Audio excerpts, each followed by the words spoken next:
Kia ora tato. Welcome everyone to our final session before the great debate. My name is Erin Thomas. I'm the Policy and Research Coordinator at ICAD, a Human Rights Advocacy Center. And I'm fortunate to be placed in this session on navigating conflict and change and crisis, areas of which I do not work in. So I'm very eager to learn alongside all of you. And we have a lovely, small, intimate group here this afternoon, so we'll have plenty of time and hopefully some rich questions and discussion at the end. So it's my pleasure to introduce our first speaker, Unnati Samarawira from Sri Lanka. She's a PhD candidate at the University of Canterbury, and I will hand over the floor to Unnati.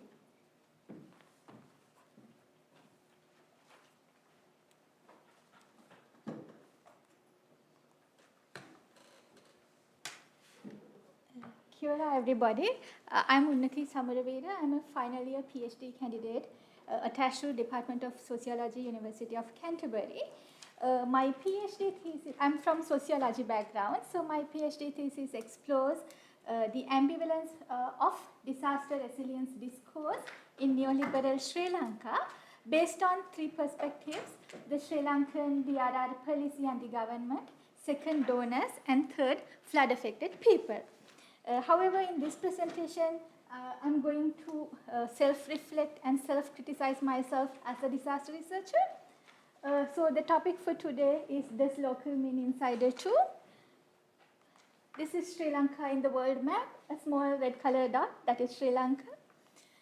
And here you can see the Sri Lankan map, small red dots. That's where I have conducted my PhD fieldwork back in 2020. Kolonava in Colombo district and Kawalama in Gold district. Just to begin with small information, small background information. In Sri Lanka, we have two vernacular languages, Sinhalese and Tamil. So I'm from Sinhala speaking background and I'm not fluent in Tamil speaking. So I first reached Kolonava as a research field in 2016, just after the 2016 major flood disaster. During that time, I conducted a research study with flood-affected people regarding their coping mechanisms during a flood.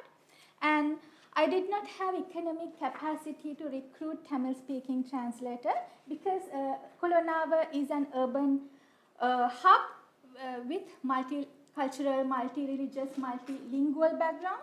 And in a way, I was fortunate because people in Kolonava were fluent in Sinhala. So I had opportunity to interview them. Still, as a researcher, I realized this as a limitation during that time. So when I was preparing my research design in 2019 as a PhD candidate, this was in my memory somewhere. Because coming from a multi-ethnic, multi-religious and multilingual social context in Sri Lanka, I have not adequately reflected yet on both barriers I had faced as a social science researcher working in the disaster context and my own biased majoritarian perspectives as an individual subject. Therefore, in this presentation, I aim to self-reflect my own biases and barriers I have experienced in the Sri Lankan flood context. I use my own accounts in relation to these studies that I have conducted with flood-affected people in Sri Lanka. And I did my PhD research back in 2020, just before the first wave of the COVID pandemic.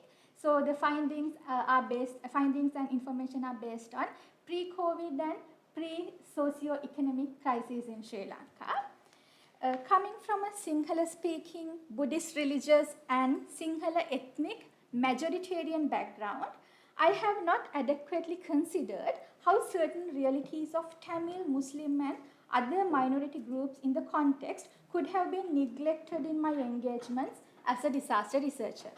When critically engaging with the socially constructed subjective experiences and self-reflexivity of who I am and how I see the world in terms of my positionality as a researcher, recently I have realized that my understanding as a local Sri Lankan to explore flood-affected people's narratives is not actually local enough.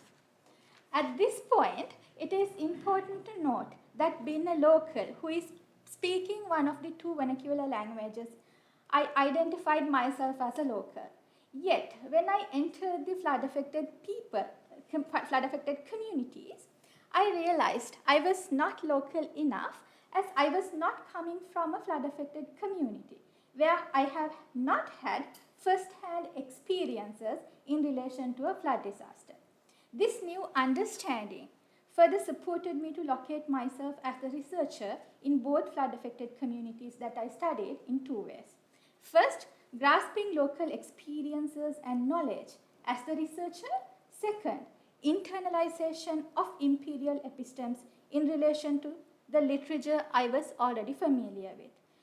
Therefore, in this presentation, I critically explore gaps and limitations disaster researchers may practically face in the research field, and also gaps and limitations experienced by local flood-affected people, because I see these two are actually interconnected. I use 4 examples in this to present my argument. First example I bring is related to the absence of flood insurance schemes in vernacular languages in Sri Lanka. Actually, flood insurance schemes is somewhat new to us, and it's a recent development in Sri Lanka introduced by the government and certain public sector. But the problem was these are not available in vernacular languages. It is available only in English. So outside the Colombo city, English literacy is 30% or below. So there's a huge gap. So the point is, as revealed in both field locations, the majority of poor, low-income flood-affected people did not have flood insurance due to not only the economic incapacity but also not having insurance schemes in vernacular languages. The second example I bring is, this is regarding a relocated family in one of the field locations. I call this as a forced displacement because this is really interesting story. The two communities I studied are actually flood-prone communities. But in one of these flood communities, only one flood-affected household has been asked to relocate, providing a land by the government. So they were given a land by the government and asked them to relocate in a new land 16 kilometers away from the original land, and this the main income provider was an informal laborer. So they did not have economic capacity to rebuild a new house in the given land, and in this community they have a secondary income source. Very small tea plantation plots are actually attached to their lands. So this is a secondary income source. But so now the problem is they have, when I was conducting fieldwork in 2020, they were still living in the same flood-prone community in a rented house. Now their income has been reduced, costs are increased because they have to pay the rent and extra water bills, etc. And this whole relocation has become a reproduction of disaster risk and vulnerabilities for this particular family. Moving to the third example, I bring it is how Tamil and Muslim women were further excluded in the compensation and aid distribution lines due to their minority identity. As revealed in the fieldwork, there were instances, as also you can see it in these two quotations, that Tamil and Muslim women were not given leadership in women's societies, not given information in relation to compensation in their vernacular language, neglected in certain disaster aid distribution programs. This information was revealed through Tamil and English-speaking translators in both field locations. So, therefore, it took some time to gain their trust to share these stories with us. I realized in this situation how important it is to have a consciousness, not only to recruit Tamil-speaking research assistants, but also to develop that platform based on trust and rapport building to share their stories. I believe such a platform enables us as social science researchers to explore everyday lives of flood-affected people in depth with critical insights. The fourth example I bring, however, within certain gaps and limitations, still these flood-affected people's narratives have shown the resilience building capacities they have developed within their individual household and community levels. People who had better economic capacities have built three-story building just with the aim of facing the future floods in the future, also like a parapet wall or the strong higher foundations. And people who did not have such economic capacity, they have developed their own informal networking systems regarding flood evacuation and flood early warning. Also, they are always prepared with a disaster bag during monsoon when they are expecting a flood. So, using these examples, I argue first the importance of incorporating local disaster affected people's requirements, experiences and voices into Sri Lankan DRR policy planning and mitigating programs. It further shows that we should go beyond Western epistemologies and top-down approaches found in Sri Lankan disaster resilience governmentality in order to let flood-affected people speak for themselves. Second, to argue the importance of identifying flood-affected people as heterogeneous, multifaceted group instead of as a homogenized, monolithic group. This further suggests the need for increasing consciousness of the capacity and the local knowledge of both local researchers and local disaster-affected people. I quote Gaia, "Our understanding of disaster needs to be turned inside out and not other way around."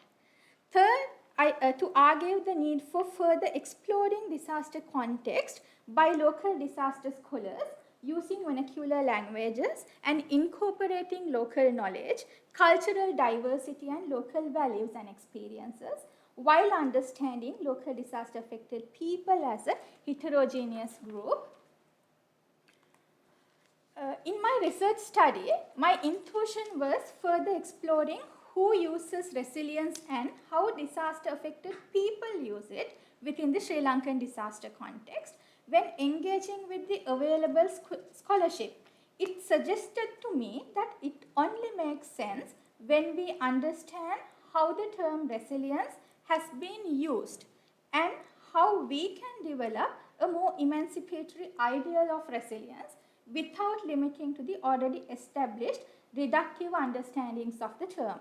Fieldwork with the flood-affected people revealed that certain communities have far more knowledge, skills, experiences to deal with disaster shocks. When I tried to understand what do we mean by resilience, there was no single definition. On the one hand, having multiple definitions support policymakers, experts, academics, and researchers to appropriately operate and apply it. On the other hand, such vagueness may lead people who hold power in particular contexts and scenarios to manipulate it and abuse it for worse and politically intended outcomes. Etymological physical understanding of the term resilience suggests bouncing back and bouncing forward, yet more conceptual understanding suggests the need for going beyond such limited understandings. When developing such a critical lens towards the term resilience as revealed through the fieldwork, I argue there is a need for further exploring what is the role of affected communities in a disaster, how do they deal with disaster risk and associated socio-economic vulnerabilities, and how do they respond in post-disaster context, showing which kinds of capacities and capabilities instead of merely categorizing them as vulnerable victims. These questions are important when we try and build a nuanced understanding of the term disaster resilience. I would like to acknowledge my PhD supervisors, Dr. Alison Loudridge and Dr. Ed Charles from the University of Canterbury. MFAT, the Commonwealth Scholarship, I'm a recipient of a Commonwealth Scholarship, so I should thank to MFAT for giving me opportunity to come to New Zealand and pursue my PhD studies. And DevNet have provided me the student grant to come and present in this conference. Thank you so much.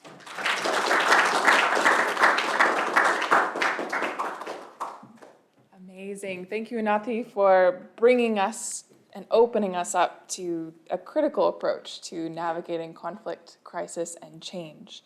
Next, we'll be going to our online presenter, John Entwistle, who is the head of the delegation for Russia and Belarus for the Red Cross, and will be taking us to the Ukraine. So now that we've had this critical context, we'll dive into another example of navigating conflict, crisis, and change. Over to you, John. Good morning, everybody, and welcome to the session, and also -5 degrees in Moscow at 3 a.m. I'll just share my screen if that can be shared. I think it's from your end.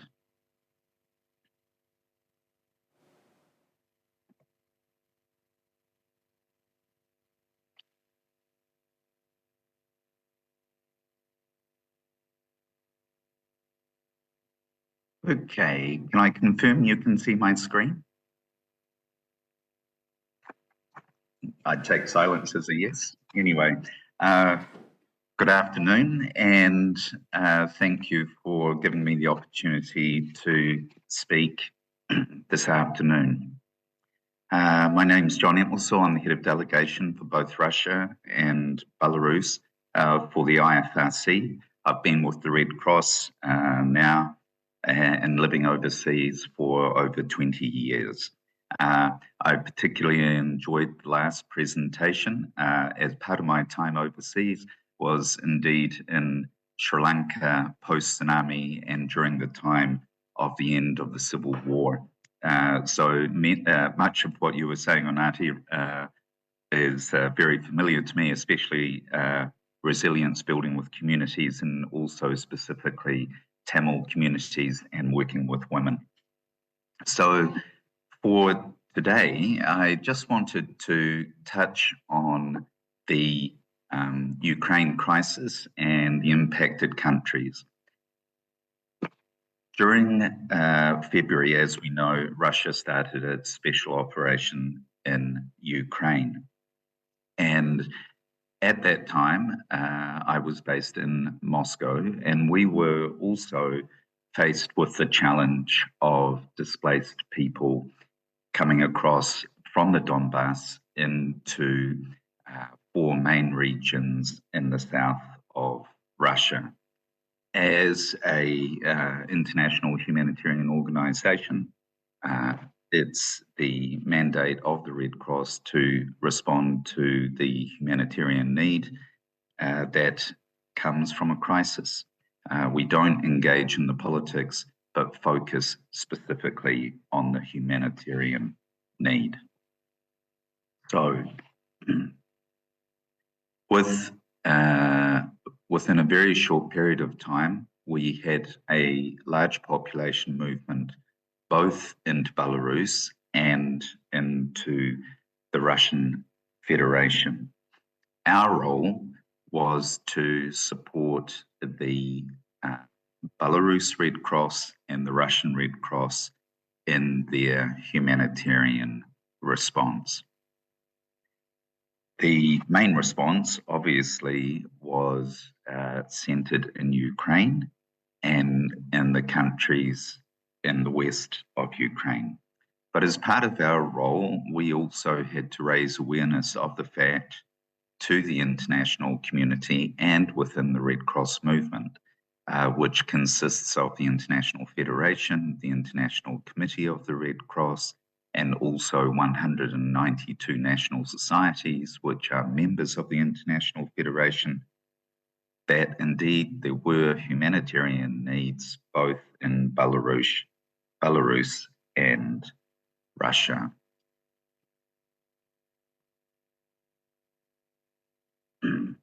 Since February, the Russian Red Cross has been involved in a number of activities to support those affected by the crisis. Their role primarily was to first be able to have access to the affected communities and to the displaced population groups. This was at the border areas, so the establishment of what we call humanitarian service points, which as people were crossing over the border, could provide immediate humanitarian relief, health services, restoring family links, psychosocial support, and first aid. From that point on, people were able to be housed in what we call temporary accommodation points throughout the Russian Federation and also throughout Belarus. It's important to note the complexity of the identity of people coming across from Ukraine. Some had Ukrainian passports, some had Russian passports, some had Ukrainian ID, and some had no ID at all. The majority of the displaced people coming across were the elderly and mothers with young children. So there were specific health needs that we had to address, particularly amongst the elderly with chronic illness. Also, there were mothers who were with very young children, so had specific needs with newborn, or indeed were themselves pregnant. So there were specific needs that had to be addressed, and our role as the Federation is to support the efforts of the Russian Red Cross and Belarus Red Cross. We do not implement ourselves. We work directly through the local national society. It was important too in our humanitarian diplomacy efforts to raise awareness with the diplomatic community and also with the authorities both in Russia and in Belarus to ensure that our support was available to those in need, and importantly too, that we were able to bring in international assistance where it was required.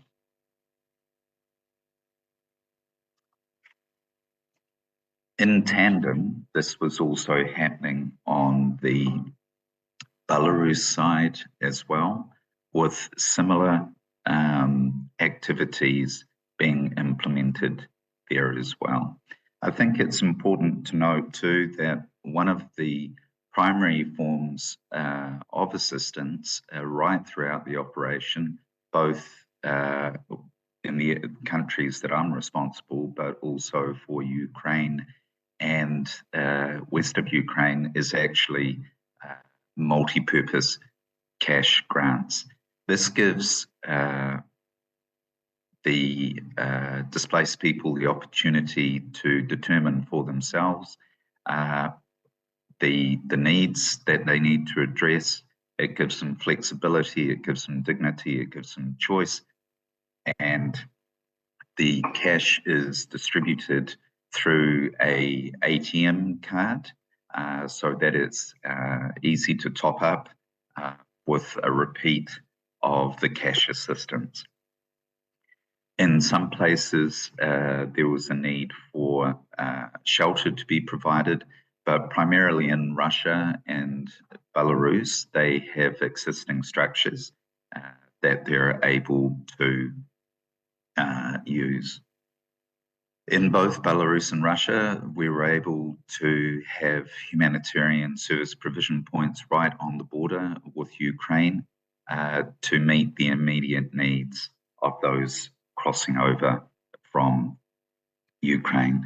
The other major health concern, specifically in the Donbass, is a high rate of tuberculosis and HIV and AIDS. So it's important to make sure that the health services were supported with additional resources to address these health concerns. Globally, it's been a massive response, and the slide in front of you is a collation of what the movement, and by this I mean the International Federation, the national societies, and the International Committee of the Red Cross, have been able to contribute towards the humanitarian response. Obviously, one organisation cannot do it all, and the Red Cross is coordinating with UN agencies and a multitude of NGOs that are also working in Ukraine, in Europe, and also in Belarus and Russia. Coming specifically to two key points that I wanted to unpack a little bit is the principled humanitarian action, which is required to be able to operate in such a context. For those of you who may not know, within the Red Cross, we are guided by 7 fundamental principles. In this case, obviously it's both based on a humanitarian need, but importantly, we have to be impartial and neutral. And it's through being impartial and neutral that we gain the trust of the parties to the conflict, the authorities, to the communities that we work with, and so that we're able to deliver life-saving humanitarian assistance. The response is also governed by international humanitarian law, and specifically the Geneva Conventions, Article 1 with the First Geneva Convention and the Fourth Geneva Convention. First Geneva Convention protects wounded and sick soldiers, and the Fourth Geneva Convention specifically relates to civilians and their protection and those in occupied territory. The International Committee of the Red Cross are the guardians of the Geneva Conventions, but nonetheless, the national societies and the International Federation abide by these as well. So it's important as part of that impartiality, neutrality, that we don't engage in the politics. We focus on the humanitarian imperative.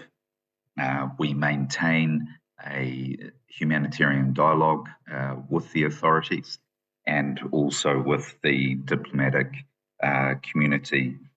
And it's important to note that many of the Red Cross societies have taken a principled approach to their humanitarian action, whereby they support both the Ukraine Red Cross and the Russian Red Cross as well. And these actors work towards upholding their independence, their neutrality, and their impartiality. So, moving on to a point that the last speaker touched on too, is about localization. And this is extremely important to be able to provide humanitarian assistance. We work through our local Red Cross societies. As I said, we are not the implementers. It's not a top-down approach.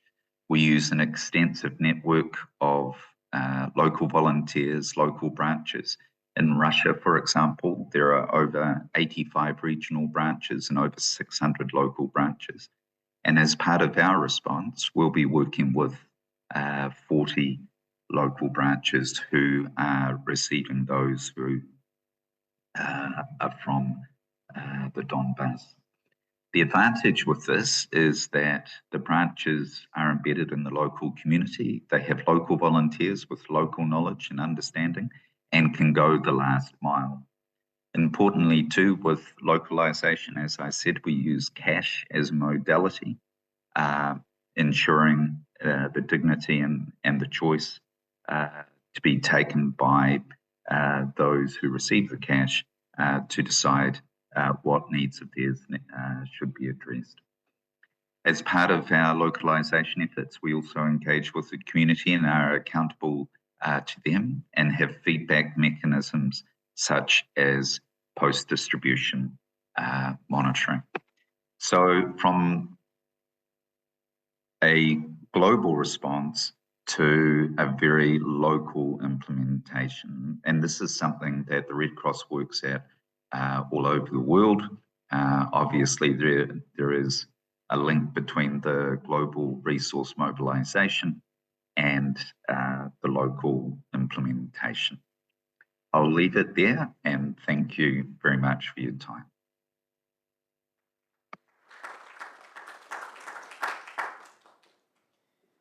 Thank you so much, John. I'm seeing a very rich thread between our first two speakers, where we're thinking about how outsiders show up to crisis and conflict, and questions that come up around what is local enough, what might localization look like, and these big, juicy questions, which I know we'll come back to in the Q&A around impartiality and neutrality when showing up and navigating conflict in particular.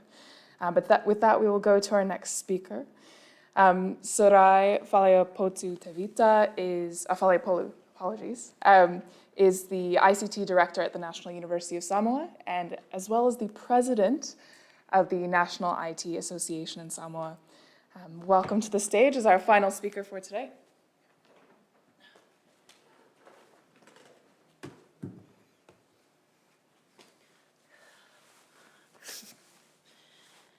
It's a long day, eh? I'm always happy to be the last one. Okay, talo falava and good afternoon all. As our organizer, Erin, introduced myself, I would like to acknowledge as well the opportunity given by the organizers of this conference, because I'm not an academic. I'm sort of behind the academic, supporting them to deliver their services as it's supposed to be. So with the theme, I was expecting to present under a session of gender equality, because I've been to those sessions and my name wasn't there, but they put me here. But I think it's not bad, because with a couple of our presentations have been done, there are different manners of changing and navigating the change and crisis and conflict. But for my one, I will basically talk about the technology change with the digital agenda. The pre and the post COVID-19, it gave crisis, conflict, and change in different manners or disciplines. Technology access has expanded worldwide and fast increase of digital technologies adoption. Digital transformation has gone from being an option to an urgent priority during the global COVID-19 pandemic. And this is where the major change, as you all notice now. We just opened the borders. We were all online. We were all communicating online at that time. But now with the borders open, now we're able to communicate physically or intimately. And this is the major change that researchers, academia, politicians, techie solution providers, navigated in troubled waters. However, the extent of digital gender gap, and that is my presentation today, was an area that has little published and concrete data or development on it. Few studies have been conducted locally, meaning in Samoa, to investigate the digital gender equalities directly in Samoa. I quote from the Ministry of Women, Communication Community Social Development Report in December 2016. And that report identified the key areas to inform, advise, and assist policymakers for development process. A report by the Office of Regulator as well in 2018, I quote, they shared interesting findings to guide ICT innovation, but nothing on gender digital equality. So nevertheless, this study focused on women's rights online during and post-lockdown that contextualized the Global Parameter Survey, GBS, to generally reflect and evaluate the digital information with additional context relevant and outline the different themes are areas known as internet access, empowerment, internet affordability, skills and education, services for women, and online safety.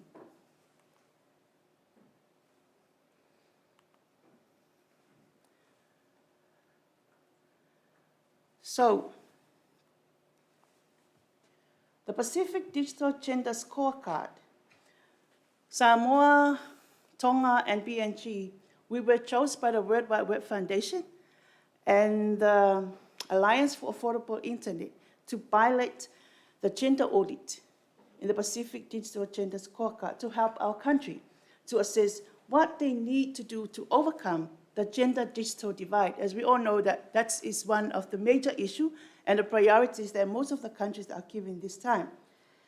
So we were given the opportunity through the National University of Samoa and Samoa IT Association, where I led this team of 7 women from the IT Association. With these 7, we have 2 academia. They are computer lecturers. They mostly deal with the analysis and the academia side. We have 2, they are really technical software developers, and the other 2, they are network developers, and myself looking after all our team. So in 2016, the Web Foundation's Women's Rights Online program and local partner organizations like us have developed the Digital Gender Gap Audit Scorecard. For Samoa, after our survey, we started our survey 2021 in September, and the lockdown for Samoa was earlier. 2021? Is this 2022? Yeah, 2022, earlier 2022, we have been locked down for 2 to 3 months. But that's the time our data collection.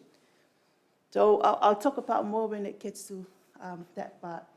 So I acknowledge our sponsors, or those are the people that we work together, World Wide Web Foundation, BSDI, the ADP, and the Samoa government.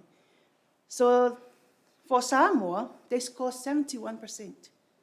You might wonder what that 71% stands for. So bear with me, I'll briefly talk about it.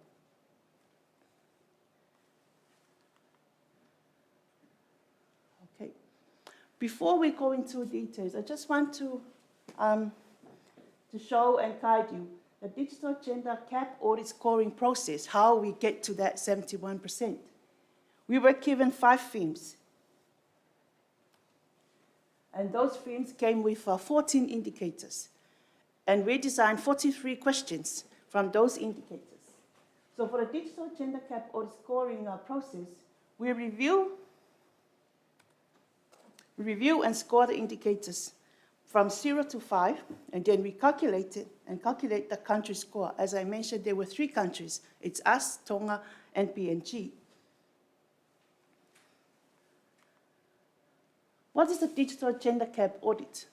Just for your information, it's to aim to fill the evidence gap in assessing digital gender divide by bringing together 40 indicators, as I mentioned, for which reliable empirical evidence exists across the 5 themes. And these are the 5 themes: internet access and women's empowerment, affordability, digital skills and education, relevant contents and services for women, and online safety. Methodology. I'll just, so I can talk about it. Okay. Already mentioned that we partner with Alliance for Affordable Internet and the World Wide Web Foundation with collaboration with the Asian Development Bank. The national representative of our survey from the 4 Samoa subregions, which is including Savaii, Urban Upolu, Northwest Upolu, and the rest of Upolu, with our sample size that we planned 500. Unfortunately, we were eager to get more info, then we get it to 563. Not bad, because some incomplete data collection, some they didn't submit their questionnaire on time. So our sampling design, we use probability proportionate to population size methods as mentioned, balanced for gender and age. So we use 16 years, both male and female, upwards. That's where we get that we interview them. Mention the 43 questions and themes with 14 indicators. We also use the desktop review, and this is where we balance the primary data and secondary data. Some data is already in the UNDP or in the SADIL library, digital libraries. We use the journals and articles and some online versions. We also use the Women's Rights Online reports from the World Wide Web Foundation. There's some interesting data there. And we conducted a pilot survey before we actually conducted the survey. Because of 7 of us, we give five interviews per 7 of us, per one. So it gets 35, results from that survey. The survey, or the questionnaires, was both in English and Samoa. That took us a long time as well, because we need to translate it into our language. Even though we are Samoans, but we're still trying our best to make it simpler to our people, because we're giving out to the rural areas. The platform we use the online survey. The reason why, because during the time of data collection, that is the lockdown time, but we can't stop. We were given the time frame, and this is the problem when we got people from founders, and they give us, time frame for you to work. So we have that time frame to collect the data. What we do, we use the convenience method. We use Zoom, we send out the credit to people that we're supposed to interview, tell them to go buy credit, join Zoom at this time, get to another place that better connection, and then we interview it from there. Others use Zoom, others use Teams, others use social media network, social media tools so that we can get the data. We also have a team to verify our data. And that's Professor Joanna Chan Mao. She was one of the professors that assisted us in verification and validating our data. So it was a good combination of the Samoa IT Association and the National University of Samoa. As I mentioned, for 14 indicators across the 5 themes. For the internet access and women's empowerment, we scored 6.5. And those are the indicators that indicate that theme. For internet access, national collection and reporting of sex, disaggregated ICT data. And this is the major issue, I think, across the Pacific. There's a lot of data. There's a lot of reports. They're not available. They're not published. They're not yet, to give out to the public to use. And there's no sex disaggregated ICT data. They are disaggregated for other data, but not with ICT. Affordability. So for the key findings, we use those themes and the indicators that we mentioned. I want to talk how we get into those figures. For the internet access and women empowerment, Samoa scored 6.5 on internet access. There is ICT data collected and available from various national bodies. However, only a small portion of this data includes sex disaggregated. According to the primary survey data we collected for the purpose of this study, approximately 50 to 74% of 400 females were interviewed, reported using the internet to look for jobs, seek information, voice their opinion on the internet. There are national policies in place that mention the use of technology to reverse gender inequality. However, there is no official data available on specific programs implemented or their impact on women and girls. Second theme, and that is affordability. In Samoa context, prices have been falling since competition was introduced 2007, and affordability is now at around 1.9%. This has been good for customers. The ITU's Broadband Commission proposes that internet access would only be considered affordable in least developed countries of 1 gig of internet data. That's a prepaid cost. so around 2% of cross-national monthly income, sometimes referred to loosely as the 1 for 2 benchmark, quote from the Alliance for Affordable Internet Report 2017. Samoa is now under this threshold. According to the March 2022 quarter employment statistics, males received the biggest share of total wages with 54.2% of the total, and only 45.8% for women with their wages.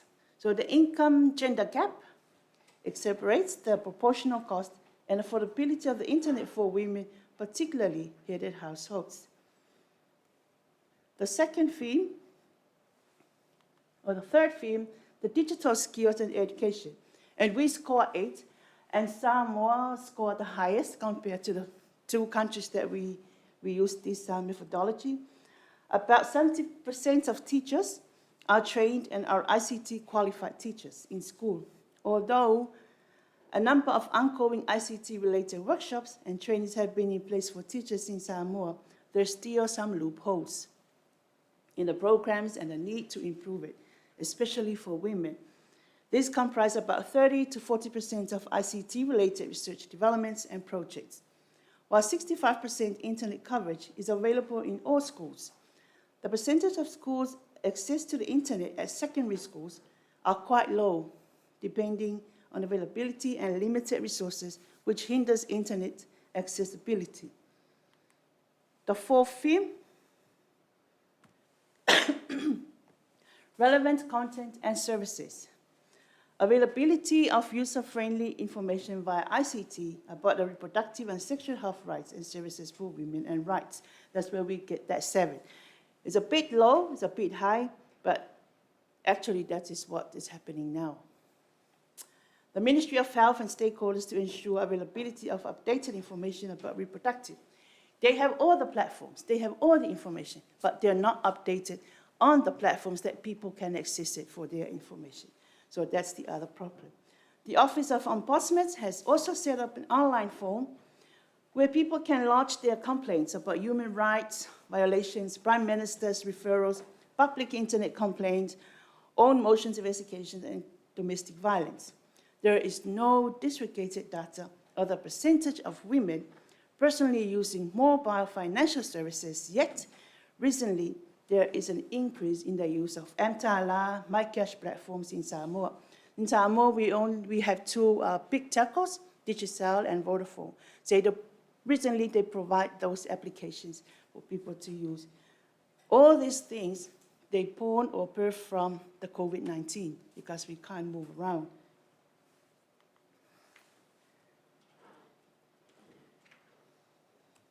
The last theme is the online safety. So we score 7.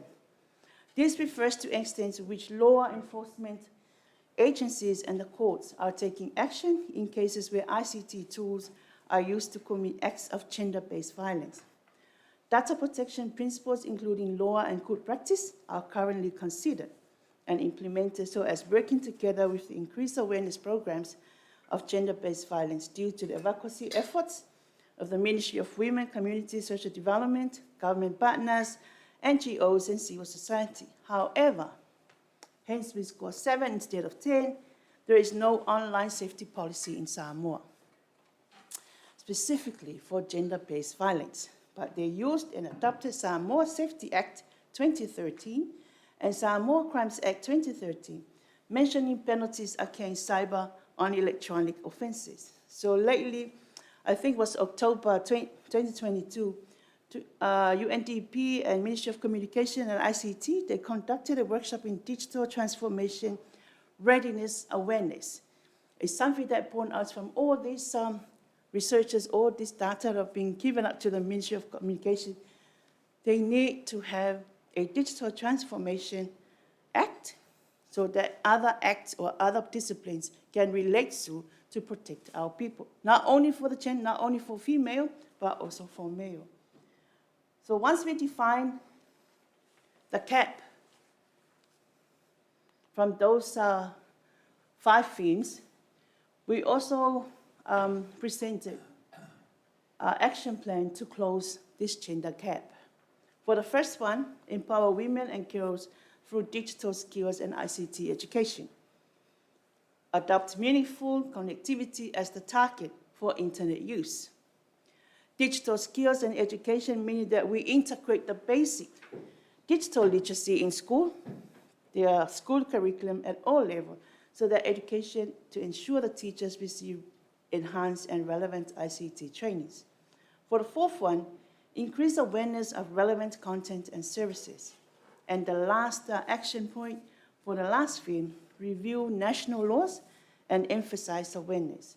So for this scorecard that we recently launched in October 2022, has been used to ensure that there is a sustained commitment and implementation of gender-responsive policies in the ICT sector for gender equality and digital equality.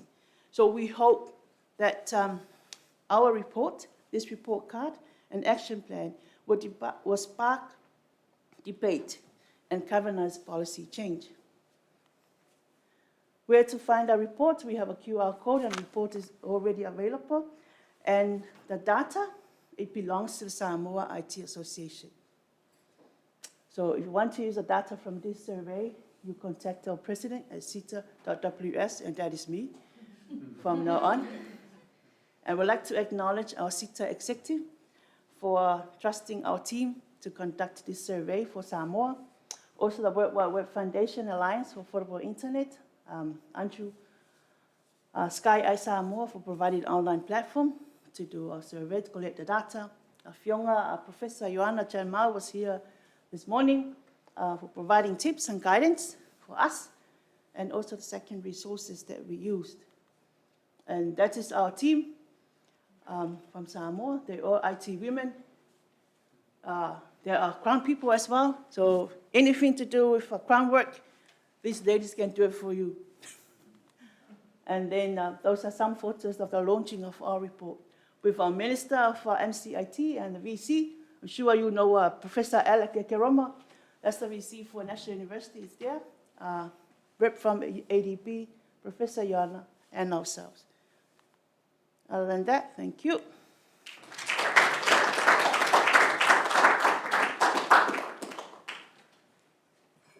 Thank you, Sarai. I think actually, even though you were supposed to be in the gender session, I think that fit really nicely with our other speakers. Certainly, there's a lot to navigating conflict, crisis, and change. And before we go into the Q&A, I just want to commend our speakers for electing to be researchers and practitioners in quite complex and unpredictable spaces. I know for me, I eat the same thing for breakfast every day, and I get a little bit unsettled when that changes. So another round of applause for all of our speakers. And I will call them up to the stage, and we'll bring John up as well for our Q&A. So come on up. Any questions to start us off? Do we have any online?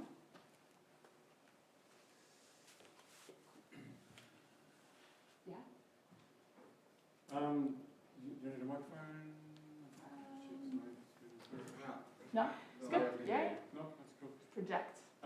Really for John, I've got a heap of stuff here for notes and I increase this, but for top of the thing for me is, for John, just interested in the role. I think John can't hear. Yeah, sure. I can see he's struggling.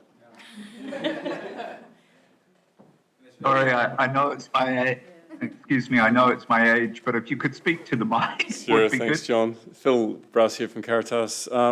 I'm interested in how you activate and the role of the volunteers. You mentioned. I've got a wee bit of involvement with Caritas Poland in responding to the Ukraine crisis, but I haven't asked them about this specifically. So I thought, well, you're here, I'll ask you. Are these, because it's a response that's I'm guessing fairly rapid. So does the Red Cross have volunteers who are already pre-trained or have experience in this area? Yeah. Okay. Mm-hmm. And how do you go about ensuring, or what's some of the systems you have in place when working specifically with volunteers who have come from different sectors and different parts of the communities? Thank you. Yeah, thank you for your question. Volunteers are a key foundation of the Red Cross. In fact, I think it's fair to say it's the largest volunteer network globally, without our volunteers, I'll be really honest with you, would be lost. Because they really are the backbone of the Red Cross. So to answer your question specifically, yes, we do have a core group of volunteers, and as part of the volunteer training, as a sort of basic level, all will receive first aid, all will have to sign a code of conduct. So there's a lot of information in there around protection, gender and inclusion. And then also they can receive other training. So it could be psychosocial support, it could be how to do a relief distribution, how to engage with the community engagement and accountability. Now, in this particular context, and I think probably it was shown on TV in New Zealand, when such a large disaster happens, and I saw it in Sri Lanka post tsunami as well, people want to help, and people in their communities, we see them as the first responder, the last mile, and even without working as part of the Red Cross, they will begin to help people. And I think we saw that in the Christchurch earthquake as well. People will, out of their humanitarian heart, will reach out to support their neighbour. But to answer your question specifically, yes, there is generally a core group of volunteers, but as a disaster unfolds, many people rather wish to volunteer. That does create a bit of a stress on the organisation just at the beginning. There's a bit of a sharp curve in the intake of volunteers as they are onboarded, as they do have to go through a rapid onboarding process.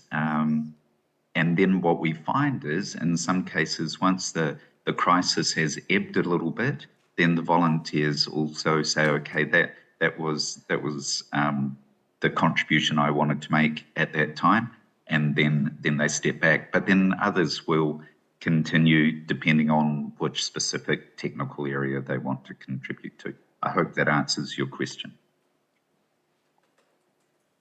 Awesome. Thank you, John. Do either of you want to add anything? No? Cool. Any other questions? Yeah, go for it. This is for you, Natalie. Were there any separate studies on the Tamil and Muslim communities that were disproportionately affected in the flood? Would you mind coming up and, Oh, because then I'll project into the room as well. That way everyone gets a chance to speak to the microphone too.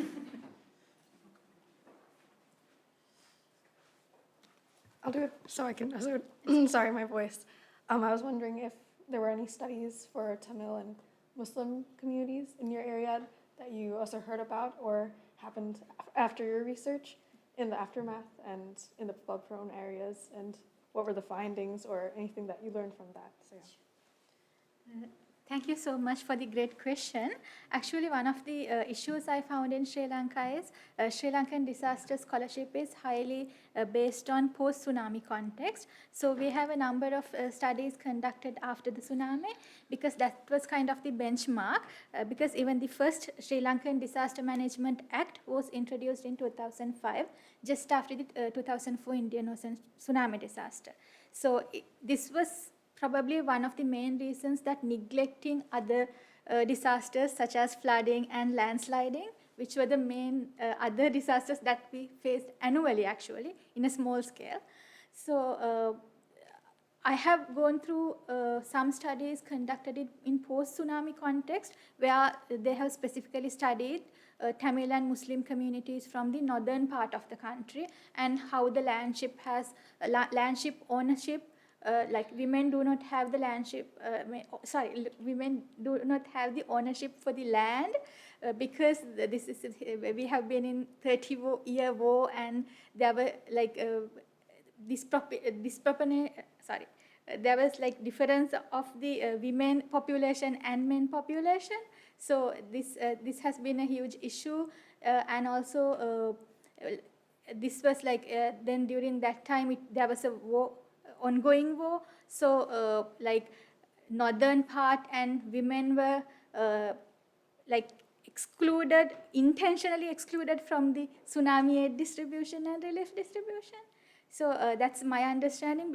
So I couldn't really find any gender-specific studies on flooding in this context. So that's why I have selected Kolonnawa and Thawalama, two different areas from the southern part and the western provinces. And other reason was within Colombo district, Kolonnawa was the highest affected community in 2016 flooding, and Thawalama was the worst affected community in 2017 within the southern province of the country. Thank you. Other questions? I have a quick one for Sarai, if I could ask.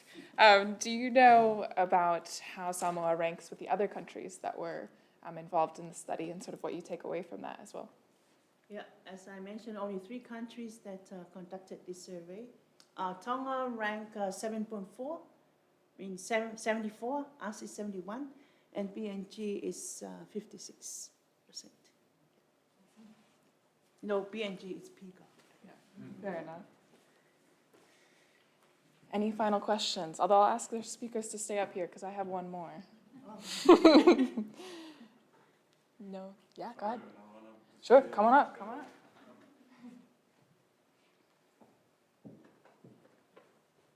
Just my question relates really to your awesome presentation in Sri Lanka. You'd mentioned about people not being able to access, you talked about insurance because the policies were in English only, and English literacy is quite low in some areas. I was intrigued. I would have wrongfully assumed that insurance was even available. So those who are able to handle the formwork and documentation are supported through the process. So insurance, is it expensive and accessible to those who can actually do the documentation? Thank you. That's a great question. Thanks for asking that.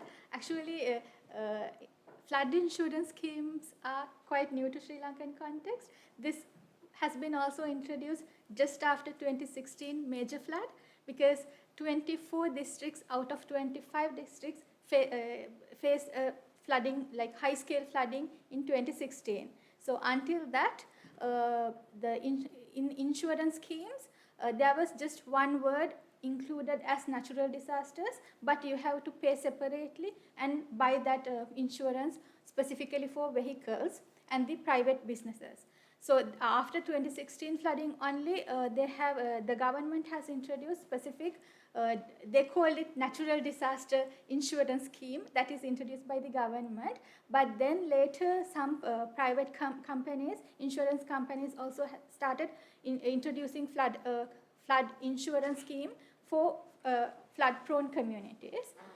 So when I studied these two communities, they did not have economic capacity to buy because these were informal laborers mainly, their income source. So they did not have economic capacity also, but also there was a issue about the vernacular language-based insurance, because like some businessmen, small scale and medium scale businessmen I interviewed in Kolonnawa, they have signed and purchased the insurance for their business, but then it was in English and they have not really realized they haven't signed for this flood specific component, so they could not access the insurance in the later part, like when they were facing annually small scale floods in 2017 and 2018. Thank you. John, I saw your hand raised. Was that an additional comment? Yeah, may I? Is that okay? Sure.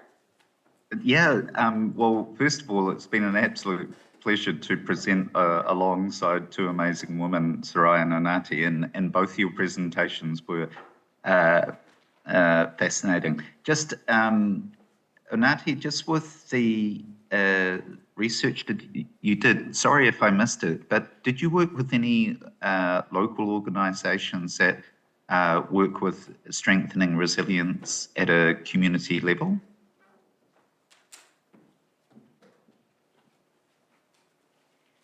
Thank you, John.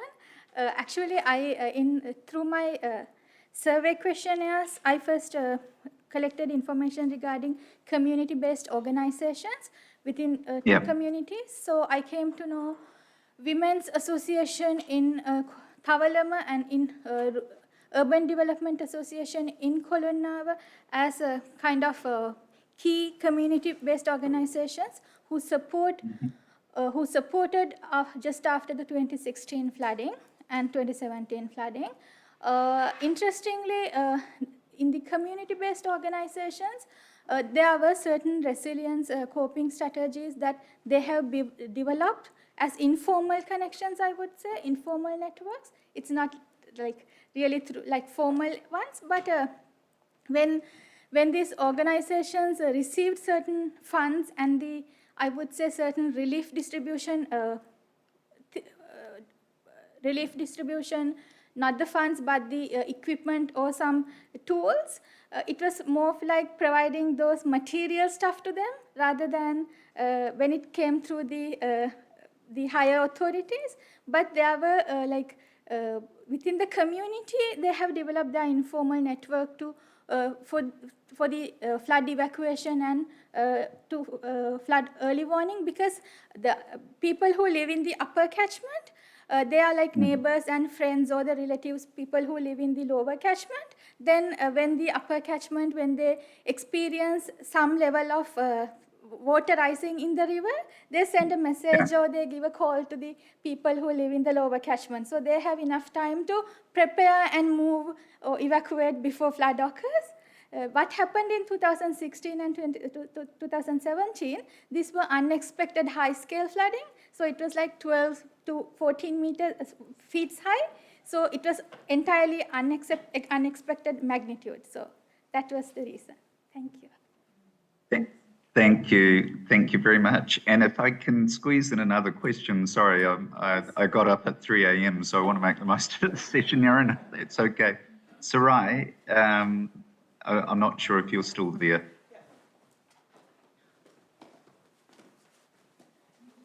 Yep. Hi, good afternoon. I know how tough it is being the last presenter on the last day of the conference. I think you did really, really well. Thank you very much. Sorry if I missed it. With your data, you desegregated with gender, but did you also do age as well? You did, and particularly, because I was interested amongst the women, how the spread was on the data. Yeah, the starting age is 16 years upwards, and Yep. we interview both male and female. Yeah, and the eldest, do you have what the eldest is 65. Okay, Yeah. great, good. No, digitalization is an issue here in Russia as well. Being the largest country on the planet, there's an assumption made sometimes that Moscow and St. Petersburg is Russia, but it's definitely not. And there's a lot of communities, and we see this in the Red Cross as well, that are extremely remote, and digitalization is a real challenge, and it's something that the Russian Red Cross we're working on at the moment. So I was asking the event coordinator if we can get the presentations of yours and also Anati's as well. I'd be very interested in them. Thank you very much. Thank you. Thank you all. In our last 2 minutes, I will keep you for the last 2 minutes. I'm also going to invite our speakers back up to the stage. I know they really don't want to be up here, but I will ask all of our speakers to share just a little bit of advice for our researchers and practitioners in the room as it relates to their own work navigating conflict, crisis, and change in various areas. So you all have great local expertise, so if you could just give a piece of generalized advice for our audience, that would be great. Can I go first? Sure. I wish to apologize to the speaker, to the presenters for coming in late, because there's also great interest in our other Pacific colleagues who are presenting next door. And I forgot that this session was on, and I wanted to apologize because I want to support my colleague from the National University of Samoa. And I'm also very interested in the speaker who's presenting virtually from Russia, because that wide expanse of the biggest nation in the world, the biggest continent, and would be very interested in their digital and digitalization project, as we also are undergoing the same sort of project in Samoa. So my comment is that a feedback to the conference organizer about these parallel sessions that we may need to look at it again and find, a way. But I now know that there is an app that we can all review the presentations later. Yes, I was going to say this will be recorded and saved for a month, I believe, for everyone to watch. You can even watch it again for those who are here now. But if I could just maybe we'll start with John for your last word of advice and our last minute here. Okay, thank you very much. I think for me, for the years that I've worked with communities, it's about trust and it's about relationships. And in order to be able to engage with communities, to have a relationship with communities, and to really empower communities, you've got to have trust. And trust comes through building a relationship, and specifically for us in the Red Cross, being impartial and neutral. Fantastic. Thank you, John. Sarai? Yeah, I think John mentioned quite important points of engagement, and the other thing is the commitment. The research team needs, you need a commitment to be there, a committed team to carry on all this, whatever you plan, if your implementation plan or the research plan. Even though you have an interested topic to be research on, and if you don't have the right people to carry out, then your research just sit on the shelf. No one wants to read it. No one wants to use it. But keep that in momentum and keep that as a living document. And also, because I work closely with academic, us as support staff with academic, you need to have that connection. For us that work in university, you need to have that connection, especially if technology is being involved. So you need to get them, do the research, give it to us, and then we do it. Thank you. Thank you.